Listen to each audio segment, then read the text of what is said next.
The Cycle of Evolution by D N Dunlop. This is a chapter from D N Dunlop's book The Path of Knowledge, published in 1920. Read by Dave Marsland of Cardiff Theosophical Society. The Cycle of Evolution. The chapter begins with a quote from Xenophanes. "Not all things have the gods revealed at the first, but in the course of time, by searching, men find out a better way." Of itself, the physical world is a crumbling shell, a colourless shadow if perceived when the mind has seen through the glamour of the senses and has nothing to take their place. When the mind comes to this state, where all colour has gone out of life, death soon follows, unless some event occurs which awakens in the mind some feeling of sympathy or throws it back upon itself. When this occurs, the world begins to be interpreted according to the new light which has dawned in the mind. Former habits are changed. Everything in the world has a different meaning. The mysteries of matter begin to be understood. There is a fullness in that which before seemed empty. The future seems to hold new prospects, and ideals appear, which lead into higher fields of thought and purpose. When a mind functions only through the physical body and its senses, and relates all its faculties and possibilities to the physical world alone, it shuts out the light from the higher worlds. The physical nature of man, therefore, does not, nor will not, conceive of anything higher than its life in this physical world.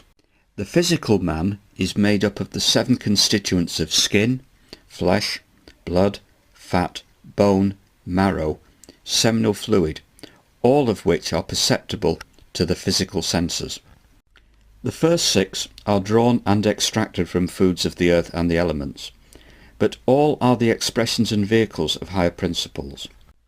The last named is the precipitation of the principle by which bodies are generated, and through which the ego or mind contacts the body and projects that vital spark which unites the male and female germs.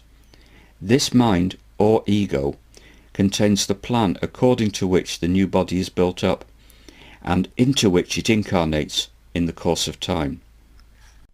After the birth of the physical body, the next principle to be developed, and to which all the others lend their aid, is desire.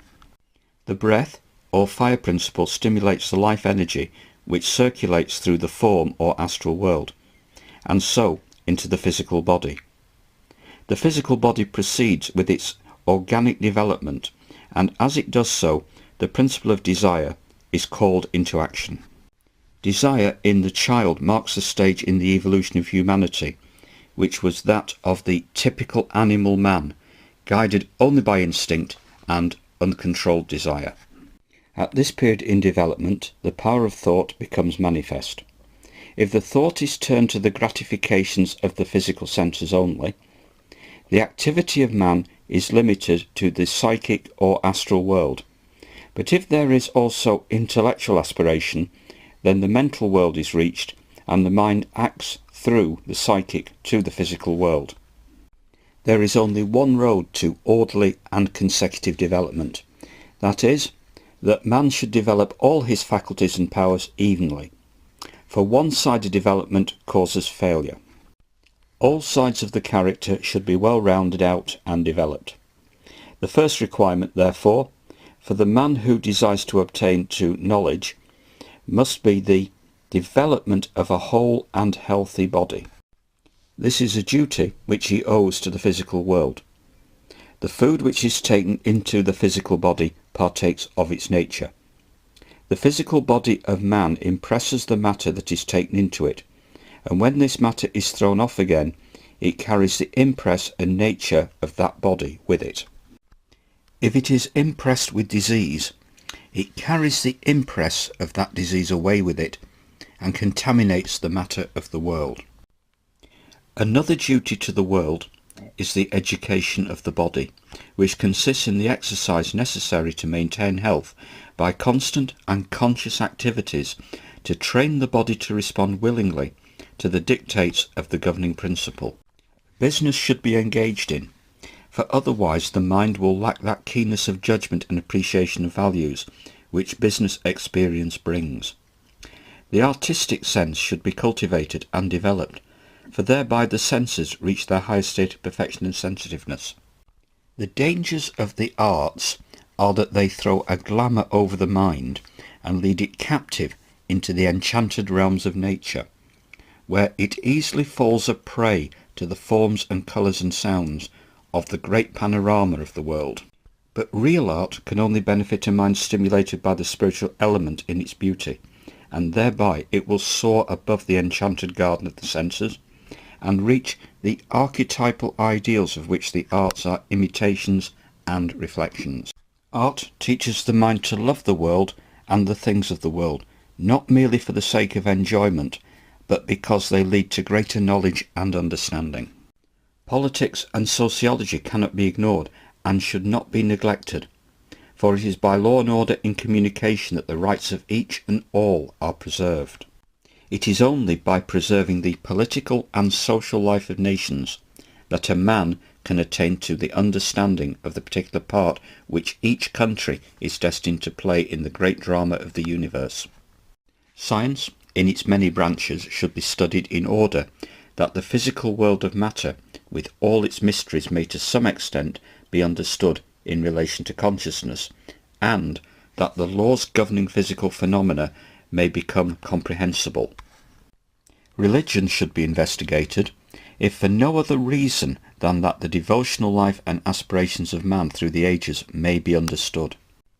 Philosophy is necessary to train the mind in its search for truth in all things, irrespective of any particular form of belief, and in order that truth, when perceived, shall be followed wherever it may lead. The reason why knowledge eludes the human mind is due to its endeavour to locate the subject of search in the object of experiment and analysis. The mind searches for causes and imagines that they will be discovered in a shadow. The scientist approaches the object of his investigation from its surface and tries to locate the life in the form.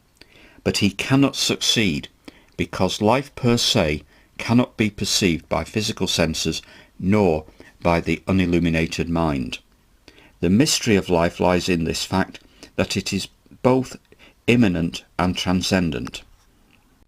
Higher than the life and the thought world is that realm of knowledge which is beyond all conflicting creeds and opinions. The world of knowledge contains the abstract archetypal ideas of all things which have been and which are to become manifested through the worlds known to man. It is a world of calm, the realm of mind universal, which is the source of all the manifested worlds, the parent mind of all the minds of men, typified by the Gnostics as Pamandaras, shepherd of men.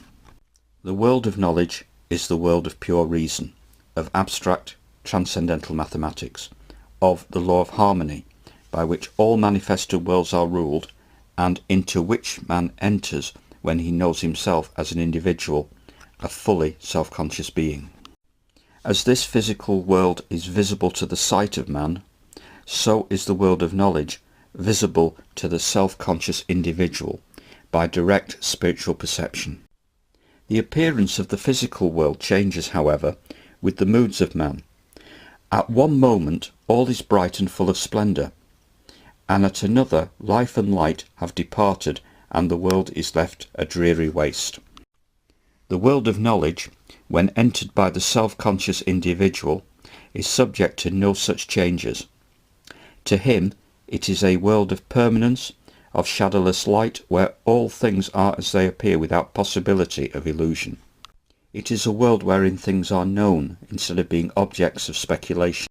It is not a world of passion and pleasure, but of strength and calm for the man who functions consciously therein, where the powers of his being are gathered together into a fold of peace which no language can ever describe.